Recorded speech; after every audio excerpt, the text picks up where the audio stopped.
You ever had that feeling, like even when everything's moving fast, there's Yeah. this quiet sense that maybe there's something more inside you waiting. Mm-hmm. Yeah, that's exactly what we're getting into today. We're doing a deep dive, pulling insights from a really interesting book about awakening the divine within. It's based on one person's journey, their path to connect with, their highest potential. And our mission here is basically to give you the key takeaways. Fast. No fluff. Right. So we'll touch on like recognizing those first hints for change, dealing with that inner critic we all seem to have. Yeah, that battle within. Exactly. And getting free from what society expects, understanding how we're all connected. Practices like meditation, finding that universal vibe, all that good stuff. Okay, let's start at the beginning. This call to awakening. What's that actually like? Is it a big bang or? Well, the book says it often creeps up. Maybe starts as just a feeling of emptiness. Or maybe after something big happens, like a breakup or losing someone. So like life events can kind of push you towards it? Exactly. The book frames them as catalysts, not just random bad luck. And it also mentions noticing little signs. Signs? Like what? Seeing repeating numbers, 11.11 or whatever, or those weird coincidences that feel meaningful. Serendipity, like little nudges from the universe. Okay, universe leaving breadcrumbs. I Yeah. like that. So then there's this battle within who's fighting who. It's basically your ego versus your higher self. That's the core conflict the book describes. Ego. That's the negative one. Yeah, typically. It's that voice that's critical, fear-based, full of doubts, what ifs, always trying to keep you safe but small. Right. And the higher self. That's your intuition, your inner wisdom. It speaks from a place of love, expansion, possibility. The trick, the book says, is learning to tell them apart. And you do that. It suggests checking how a decision feels. Does it feel constricting, heavy, fear-based? That's likely ego. Does it feel expansive, light, aligned, even if it's scary? That's probably your higher self. That's a practical distinction. And this ties into like societal pressure, doesn't it? Following the ego might mean just doing what's expected. Oh, absolutely. The book really hits on how societal conditioning can lead us down paths that just aren't us. We end up living someone else's life. In there. Yeah. And stepping away from those expectations, saying no to things that don't resonate. The book says it's tough, but crucial for authentic living. Finding your own path. Okay, what about this illusion of separation and oneness? That sounds big. It is big. But what's cool is how the book connects it to both ancient spiritual ideas, unity consciousness, and even hints in modern science, like quantum physics suggesting everything's entangled. Wow. So not just woo-woo. Right.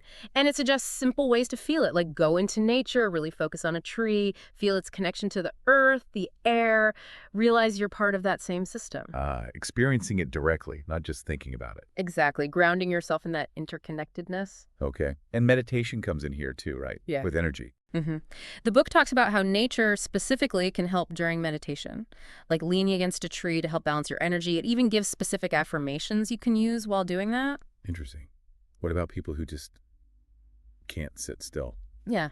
Like me sometimes. Yeah, it acknowledges that. It mentions yoga and breath work, but also suggests movement meditation, like walking meditation, or even just mindful movement as a starting point if stillness is really hard.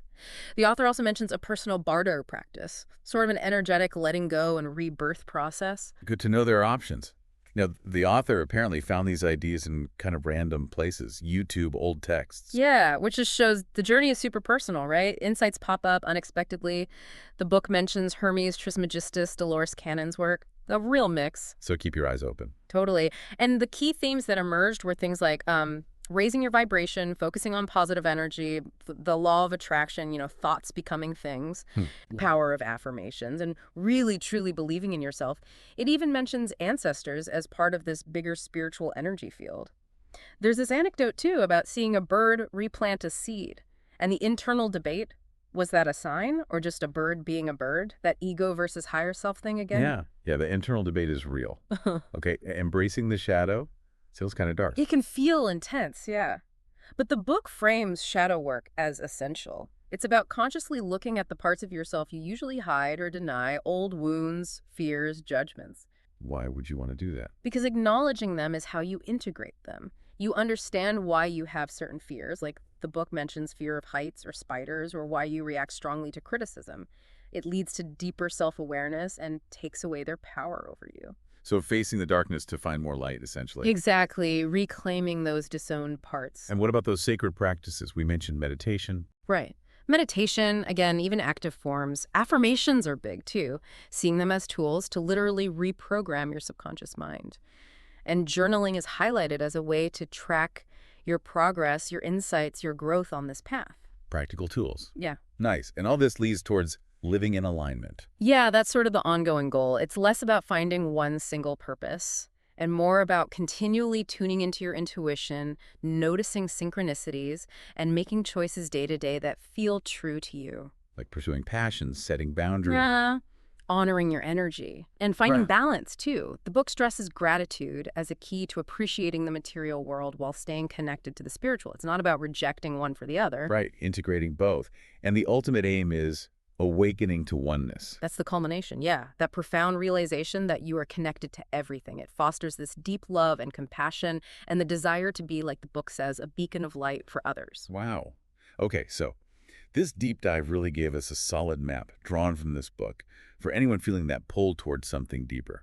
Definitely a good starting point. And maybe a final thought for everyone listening. Just pick one area of your life right now where you feel a bit stuck or disconnected. And just ask yourself gently, which voice is running the show there? Is it that fearful ego? Or is it your quieter, wiser intuition? Just noticing that difference. Yeah. That can be the beginning of everything.